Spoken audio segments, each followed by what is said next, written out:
Now today I'm going to share with you the best treatments for trigger points. Now if you've had experience with trigger points before, you'll know that people can spend bucket loads on things like needles, lasers and painful therapies only to have the pain come back again. Now I'll definitely be sharing you some better options, including things you can actually do yourself. Now for those of you who don't know, trigger points are those tender lumps in your muscles that therapists find, and they're arguably the biggest cause of pain, such as back, neck and shoulder pain.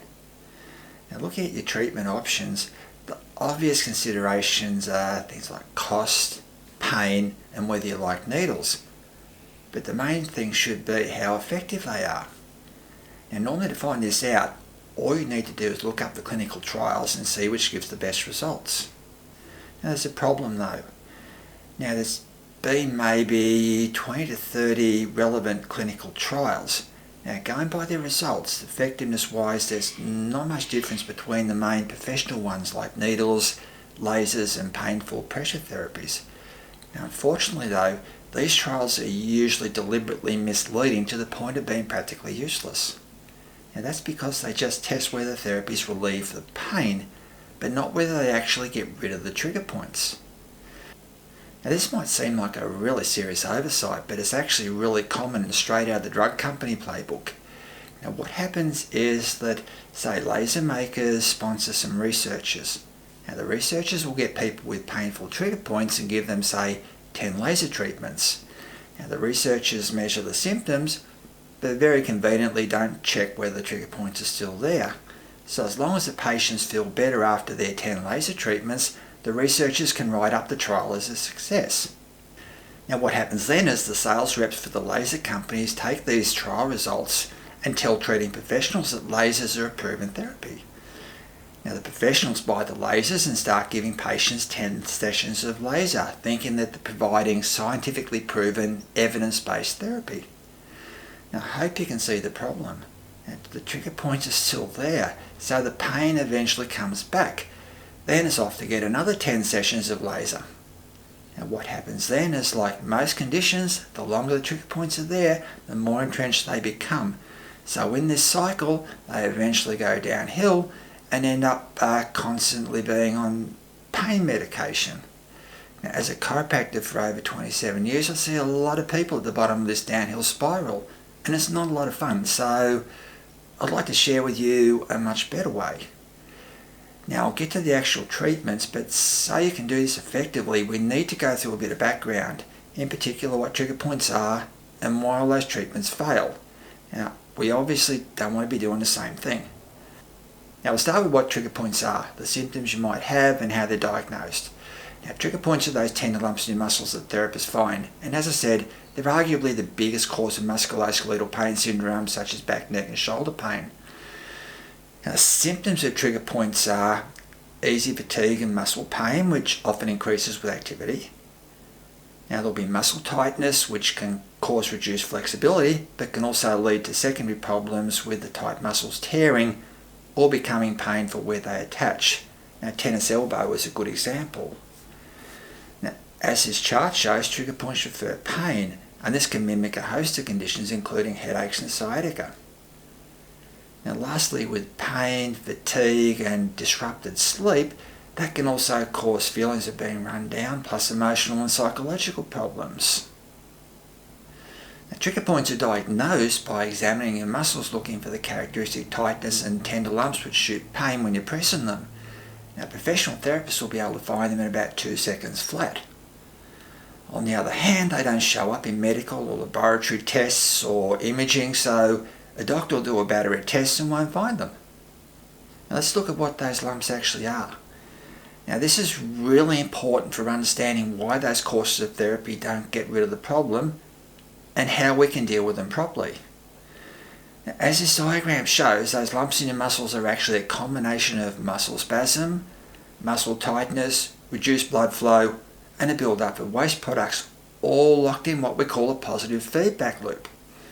Now as you'll see, the spasm tightens the muscle, the tightness presses on the blood vessels restricting blood flow, the restricted blood flow causes a build-up of waste products, and the build-up of waste products becomes toxic, causing more spasm.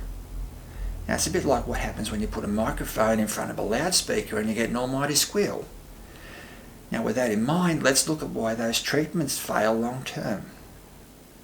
Now, as this diagram shows, trigger points start small, and with that positive feedback loop happening, they gradually grow. Now during this process, you usually only know they're there if a therapist presses on them. However, once they've got to a decent size, all it takes is something to aggravate them and they'll start shooting pain.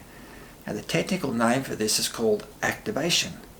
Now, as this diagram shows, what the trigger point therapies do is reverse this process, which is simply called deactivation. And they stop hurting, but as you can see, the trigger point is still there. Now the positive feedback cycle is still happening, so they'll keep growing and they'll eventually get re-aggravated and start hurting again. Now scientists and marketers will use the term deactivation to mislead you into their fixing the problem. Now that's why you'll see statements such as clinically proven to deactivate trigger points.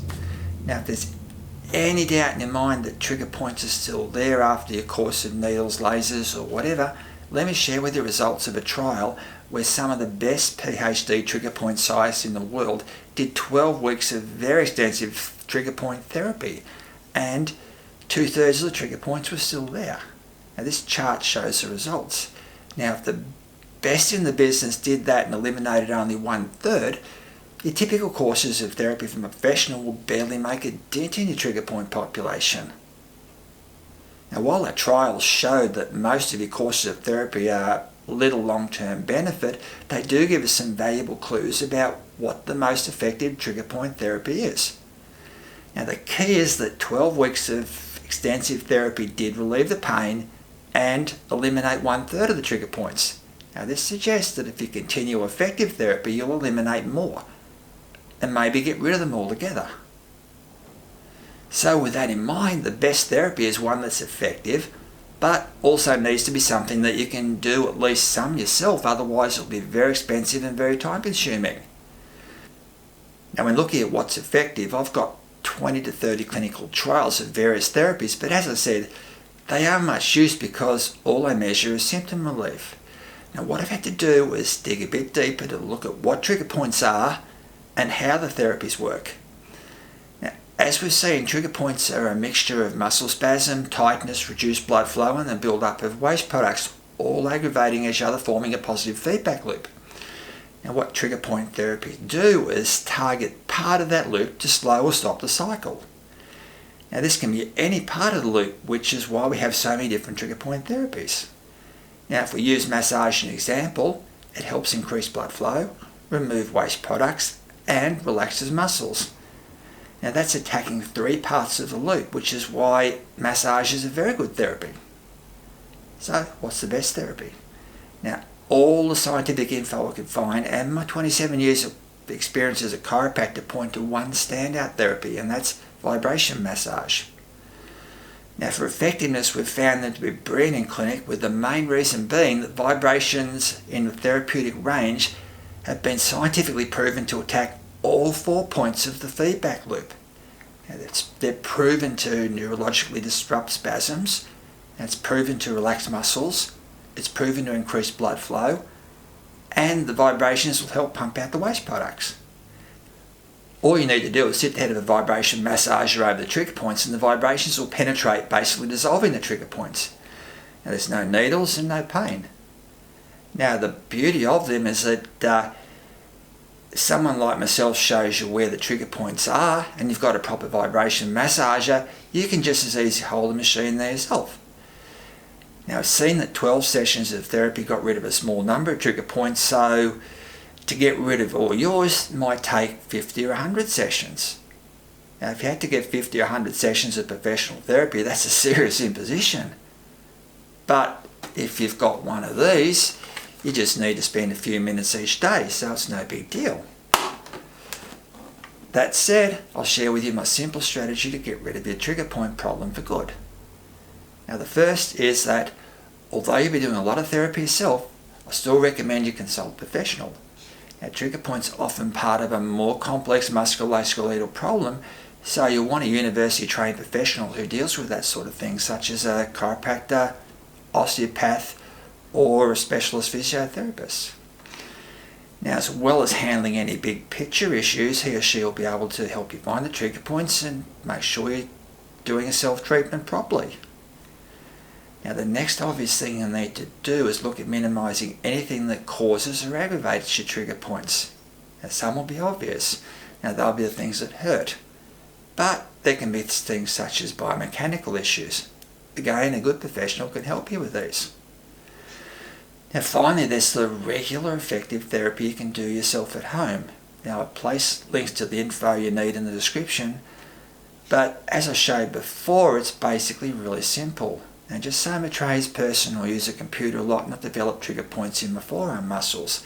Now each day I can find the trigger points, sit the vibration massager on for 30 seconds, recheck to make sure it's improved, and that's about it. Now, of course, you need a proper vibration massager. Now, unfortunately, most of the machines that you can buy for home use are next to useless. And as I discussed in an article linked in the description, massage guns use a system called percussion, which is a lot less effective and a lot more dangerous. So don't use them expecting to get a lot of benefit. Actually, the problem with ineffective massages is pretty bad. So when we were looking for something our patients could use a few years ago and we couldn't find anything we're happy with, we started to build our own. Now we make 2 handheld massagers that are easy to use and give excellent therapeutic vibrations. Now these are our general purpose massagers. They're very effective on trigger points. Now we've had these machines for about a decade and they're widely used by professionals across Australia, New Zealand, the UK and Europe. Now they do a brilliant job, but can only work on one spot at a time. Now there's some places such as your shoulders, your backside muscles and along your spine that tend to have many trigger points. So to work on a much larger area at once, we built our ultimate quad head massagers. Now as well as doing a bigger area, we've found that it made them much easier to use. Now with a single head massager, you have to make sure you sit it flat. But with the quad, it just sits flat automatically. Also, the quad can be easily used as a chair or cushion massager. Now if you do, you could easily put a large amount of load on the motor and mechanism, but if you just juggle it to about the same pressure as you would when applying a machine normally, it should be fine. It's actually part of my routine each morning to sit the machine behind me in the chair while I go through my emails. Now if you have any questions or comments, please put them in the comments. Now I'll link info about our machines in the description, and thank you very much for watching. It has been most appreciated.